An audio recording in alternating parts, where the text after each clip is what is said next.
Hi, Professor Bliss. First and foremost, I just want to say thank you again for giving me this extension and allowing me to just submit this assignment when I had the time, space, and emotional energy to give it attention.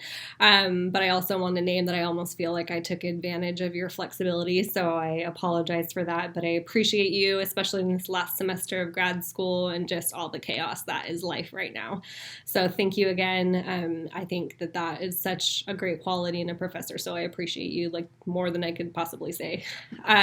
But now to focus on this assignment. So the two people that I interviewed, one is an LCSW who works as a supervisor for probation programs in a large nonprofit agency in California. The other one is a current police officer, but former juvenile corrections officer. And so two very different sides of the spectrum. But surprisingly, I think maybe I came in with my own personal bias that I thought that the officer who was a former CO might have a different opinion or outlook on these youth, but I was really happy to interview both of them and get their perspectives and see how they aligned.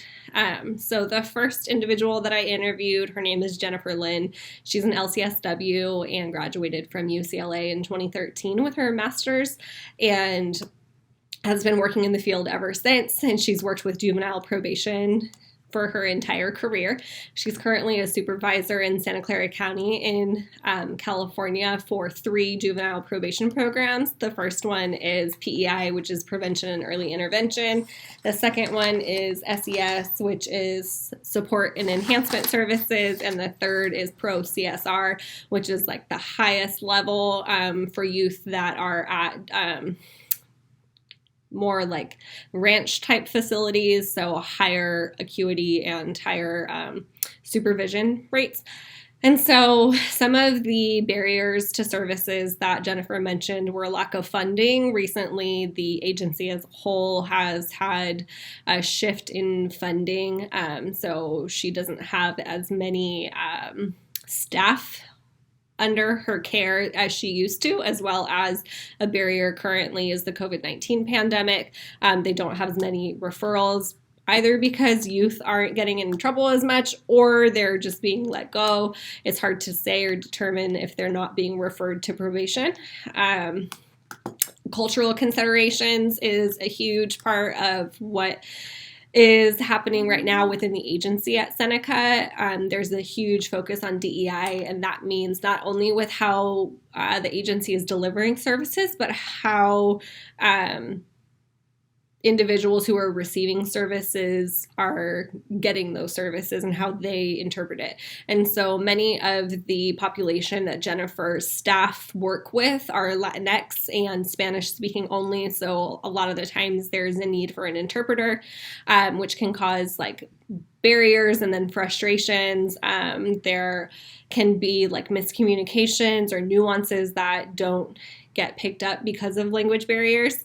And then just timing can be difficult as far as socioeconomic status and trying to hunt down clients and find where they are within their community, if they're compliant or not, as well as if the family is compliant or not to their probation. And I feel like there are a few other barriers that I am currently forgetting off the top of my head, but are probably mentioned in my paper. But some of the service needs there's a lot of need for access to resources, which I think is important to note.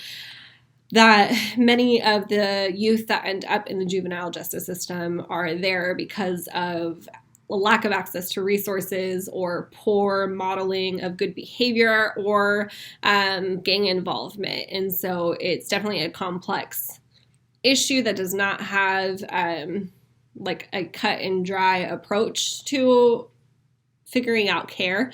And so some of the service needs I think are taking into consideration just brain development of these youth that are making poor decisions, also their mental health status, what type of mental health concerns do they have, so dual diagnosis if there's mental health concerns, as well as substance abuse and if that is part of why they have been put on probation, because they have been involved in drugs. And so I think there is some of the need here is for rehabilitative services, and there has been a shift over the past few years, according to Jennifer, where that is now the focus, which is wonderful. Just getting youth access to resources and having a multi-systemic team working together. The social workers are working together with youth's probation officers, and they have really good relationships and good relationships with the courts. One of the other barriers that Jennifer mentioned was just the access to schools can be really difficult for youth as they're transitioning out of probation, and denial of entry for youth, where it's like they're being judged for their past mistakes and not given a second chance, which is really detrimental to a youth who is just trying to maybe do better, but is already being told before they even get to that point, like, no, you made a mistake, and so we don't want you. And so that can be really devastating, I think, to youth and their families, especially because they're not seeing the client as like a whole complex person. So another good thing that has happened over the past few years has been policy shifts that have been beneficial to youth, as far as like removing them from being directly filed to adult court. That no longer happens in the state of California. They go straight to juvenile court. So they can't be tried as an adult, which means that their sentencing is a lot lighter usually.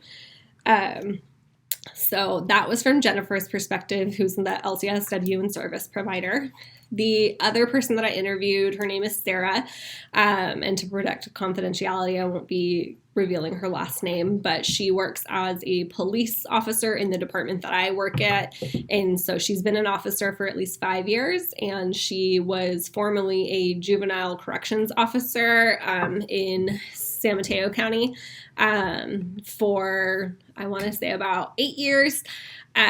She worked with boys, mostly ages 16 to 18, but as young as 13, and sometimes with girls. And I think I had biases going into this interview about what Sarah's opinions would be about the youth, but actually she was very aligned with what Jennifer's opinions were for like barriers to services.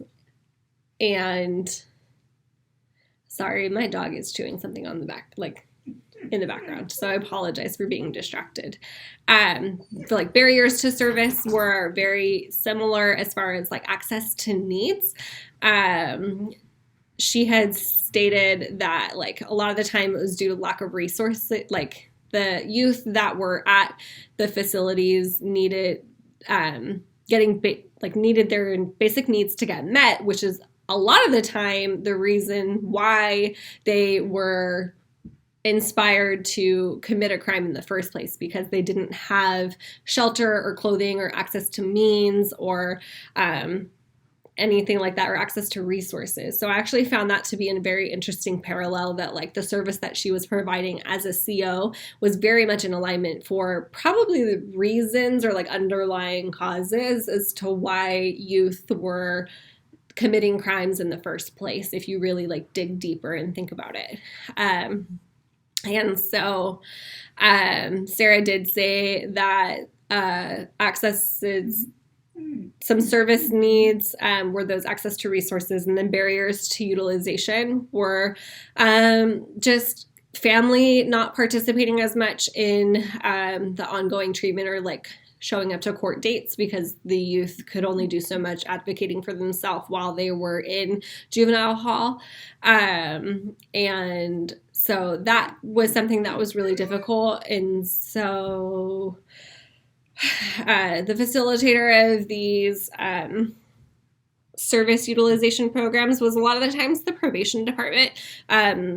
In Sarah's role as a CO, it was more just to offer protection and those basic needs for the youth, whereas life after the incarceration or serving their time or their sentence was more up to like the courts. And so really Sarah's role was like a protective factor and she built good relationships with the youth and really enjoyed the work, and her inspiration for going into that field, because she grew up in that community, and half of her senior class didn't graduate. She saw people going into gangs. It is also a very heavily Latinx population, and so Sarah just mentioned like the culture of, as far as gang involvement, was very like prevalent as she was growing up, and she just wanted to help. And like, I think that was a driving factor for both Jennifer and Sarah. And so I think it's just wonderful. Sarah's approach to juvenile justice was different than what I expected,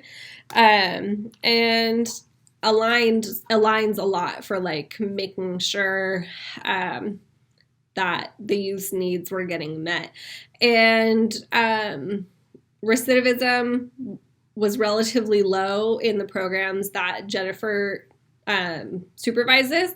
But when I asked about recidivism to Sarah, she said that it was high, mostly with the youth that were involved in gangs, which is not surprising.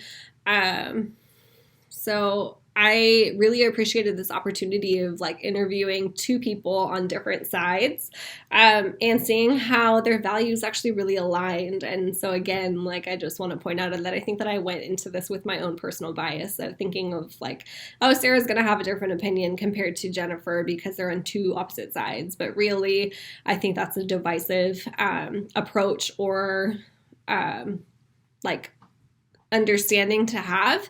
And it makes me happy to know that now Sarah is a law enforcement officer and that there's someone like her that's wearing the badge and protecting and serving. And we need more people like her with that mindset of like, these kids and these youth just need someone to pay attention to them and like get their needs met beyond while they're incarcerated. They also need like access to shelter and food and clothing. And so there's a lot of resources out there, and it's just the CO side of it and incarceration side is only one aspect of a much larger picture. And that larger picture is part of what Jennifer is involved in. And so it's nice to see that there's like this very large system at play here, and it is helping youth reach treatment goals and also try to assist them, and like also looking at a very holistic viewpoint of what it is that they need from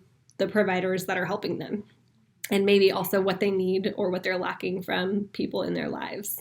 So I appreciate this opportunity again to like do this assignment. It was a lot